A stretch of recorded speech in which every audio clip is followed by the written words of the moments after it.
Hey guys, HDvee here and welcome to a brand new video. Today we've got quite a few things to go over. We have some new DLC leak updates for the Pokemon Scarlet and Violet games. Riddler has once again tweeted out about the DLC. We have some new mystery gifts to go over, some special Valentine's Day ones. They're actually decent for once as well. And then we have a few other things to go over as well, which is also very interesting. There's a lot of stuff to cover today. So if you're excited for the video, as always, make sure to drop a like down below. Let's try to hit 500 likes. It really helps out. Leave a comment with your thoughts on anything we cover in today's video. Subscribe if you're brand new for daily Pokemon content. Ring the notification bell. With all of that out of the way though, let's get into the video and I really hope that you enjoy. So, starting things off, let's go over the new DLC leak updates for Pokemon Scarlet and Pokemon Violet. It's Riddler once again tweeting out, and today he tweeted out a hexagon, and then he went on and said, what does this grow into, or what will this grow into? So, again, not really giving us too much information, but something that is hexagonal or has this pattern, or something to do with hexagons is going to grow into something else in the DLC. Now, my first initial thought about this is that it could be one of three different things. The first thing is that this is the pattern that's seen on the shell of a turtle or a tortoise, and of course that is what a lot of people believe the third legendary is going to be based off. So maybe the third legendary has alternate forms. Maybe one of the forms is just like a small turtle or something, and then it grows into a much larger turtle, a tortoise or whatever. That could be one of them. That's less likely because it might not even be based on a turtle, but that's just kind of what everyone believes it to be. The second one is that it is based on terrestrialization. It is the same shape that's seen on like the terrestrialized ball. It's also the same shape seen on the new character's necklace in the Pokemon anime. Rika, I believe her name is. I might be wrong about that.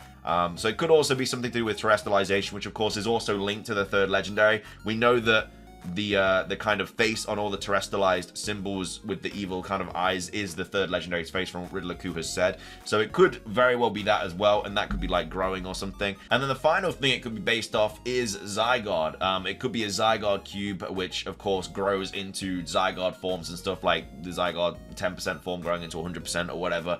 So it could be something to do with that. There's a lot of Zygarde kind of evidence and hints and stuff in the Generation 9 games, and a lot of people just kind of pointing towards that, kind of rumors and leaks pointing towards that as well. So they're the three things that it most likely could be. It could also be something as well to do with like terrestrialized hats, because Koo has changed his name to Koo's Fashionable Hat. So it could be something to do with that as well. But yeah, people have kind of come up with the same kind of theories and stuff. You know, turtles there. And just talking about maybe Zygardes, legendaries, whatever. Could also be this as well. It could be one of many different things. But at the same time, I am sure we're going to get more information about this later down the line, because Pokemon Day is in a couple of, well, less than a couple of weeks now, and we're going to get a lot of stuff revealed in that. It wouldn't surprise me if Riddler posts something like every couple of days or something. So yeah, I'd get ready to see a ton of like new DLC leaks and hints and stuff for the Generation 9 games over the next couple of weeks. But anyway, what are your thoughts on this? What do you think this grows into? Let me know, guys, because it is very interesting. I'm sure we'll get more about this in the next few days. Moving on, we have some new mystery gifts to take a look at. This was tweeted out by Cerebi. 2 distributions have begun for Pokemon Scarlet and Pokemon Violet, so they're actually decent. We have the first one, which gives 2 love balls, which are actually quite difficult to come across in these games, and that is just love. So you just put that in 3 times. It's L0VE, L0VE, L0VE, and you get 2 love balls, so that's really useful there. And then the second one is Happy Valentine. So that's HAPPYVALENT and T1NE, sorry, it's right there on the screen anyway, and that gives you a Destiny Knot, and that runs until the 14th of March, 2:59 UTC, so we've got a month to do that. So yeah, really good mystery gifts for once. Yeah, the 2 love balls are really good. Destiny Knots, alright, I mean, they're pretty easy to obtain in the game, but yeah, love balls are not, so getting 2 of those, and if you haven't already used your one, I think you can have like 3 now, unless you buy more on like the what is it, the betting thing, the auctioneer place. But either way, actually a really good mystery gift for once. Really cool. Make sure to put those in today, otherwise you will forget about it, and you do not want to miss 2 love balls for free, because again, really hard to come by. So that's that. Moving on, we have this to go over, which I'm really excited about if it is true. It was posted on My Nintendo News, and they say that Nintendo could be adding ability for players to add Pokemon to Pokemon Stadium. So Pokemon Stadium is coming to Nintendo Switch Online. It was revealed in not the latest Nintendo Direct, but the one before that, the one where GoldenEye was also revealed, and hopefully Pokemon Stadium's release date for Nintendo Switch Online will be given to us on Pokemon Day, which is why it hasn't been revealed before, and that is Pokemon Stadium 1 and probably Pokemon Stadium 2 being able to be played on Nintendo Switch Online. However, though, there's actually been some updates to this. Now, originally, on the kind of trailer for this, it said Pokemon cannot be imported into Pokemon Stadium, which is, of course, against what it's always been able to do, because back in the days of Nintendo 64 and Pokemon Stadium, you could transfer Pokemon into Pokemon Stadium and use those Pokemon in Pokemon Stadium, and it was a really cool feature, but obviously we wouldn't be able to do that. However, though, this has just popped up. So Pokemon Stadium is coming soon to the Nintendo 64 app on Nintendo Switch Online plus the expansion pack, which is excellent news.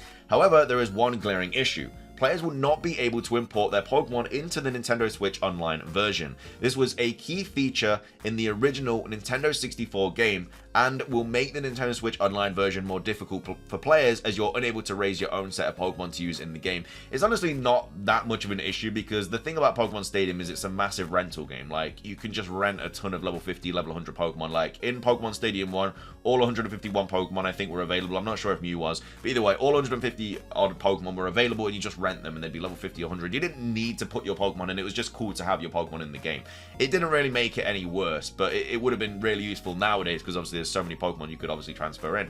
Interestingly, though, a member on the Famiboard forums spotted that the Japanese video announcing the inclusion of Pokemon Stadium in the Nintendo Switch Online plus expansion pack catalog has been revised, and Nintendo has erased the blurb saying Pokemon cannot be transferred to these games. Now, these are things that they always put in, like, everything. Like, whenever there's a new trailer, they always put, like, game footage not final, or Pokemon cannot be transferred into these games, or, you know, when they were doing the whole kind of dex cut thing, it was always, like, not every Pokemon. It was, and, like, the Pokemon Home thing, it was, like, only Pokemon transferable can be put in. Like, they always put these little mini blurb things in, just so you kind of always know. But they've actually removed this now. So Nintendo hasn't confirmed that the feature is coming to Pokemon Stadium on Nintendo Switch Online, but hopefully there will be an announcement on the horizon. So they could potentially have changed this, and you will be able to transfer Pokemon into Pokemon Stadium from Generation 1, and then in Pokemon Stadium 2 from Generation 1 and 2. Obviously, it's only the first two generations. You're not going to be able to transfer Pokemon from, like, Gen 5 into Pokemon Stadium, because that Pokemon doesn't exist in the game.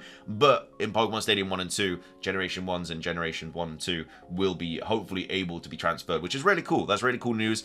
Really, really excited to see how that kind of all unfolds, especially if the Game Boy Advance kind of games are also announced as well, like for the GB and the GBA ports. If, like, Gold, Silver, and Red and Blue are announced, it might do kind of a special kind of video showing how they can be, you know, downloaded onto Game Boy, and then obviously they will be able to be imported into Pokemon Stadium. I don't know, really cool though. We'll have to wait and see. Hopefully not that long, because it will get announced on Pokemon Day, fingers crossed. But either way, moving on, we have Pokemon at PAX East 2023. A lot of people have been talking about this, saying the Pokemon Company confirmed for PAX East 2023. So organizers for PAX East 2023 shared the preliminary exhibitor list today for the event today, revealing that the Pokemon Company is set to attend.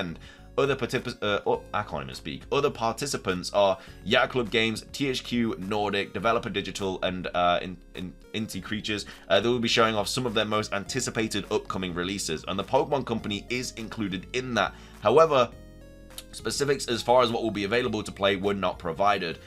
So I don't think this means that, like, DLC is gonna, like, get dropped and stuff like that, because usually Pokemon are present at PAX East. It takes place from March 23rd and March 26th, so we'll know about the DLC for them, but I don't think they're gonna be doing, like, a demo for the DLC or anything like that. I mean, they might, but it's very, very unlikely.